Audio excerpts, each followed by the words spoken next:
name is Dylan, and welcome to Fission 101 at UIUC, the science of food, the chemistry of cookies and cakes. And today I'm going to explain how science plays a huge role in baking, even though you don't see it physically. Let's start with gluten, one of the most important parts of baking. What gluten is, it's a protein that forms when flour mixes with water and it gives structure to baked goods.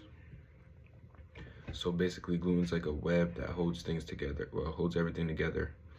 For example, in cookies, we don't want too much of it, because it will cause the cookies to be too tough. However, in cakes, we want just the perfect amount to keep the cake soft, but make sure it's still structured well. Next is something called creaming. Creaming it's the process of mixing butter and sugar to trap air in the batter. Sorry. Even though you don't see it happening, it creates tiny air bubbles that help the baked goods become lighter and softer.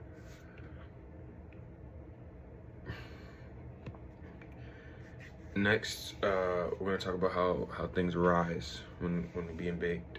This is called leavening. Sorry. It's the process that makes gas that allows baked goods to expand. Ingredients like baking soda produce gas when heated. That's what makes cookies and cakes puff up instead of staying flat when cooked. Have you ever noticed how cookies turn golden brown in the oven? That's because of Maillard reaction. This is a chemical reaction between proteins and sugars that causes browning and flavor when the food is being cooked.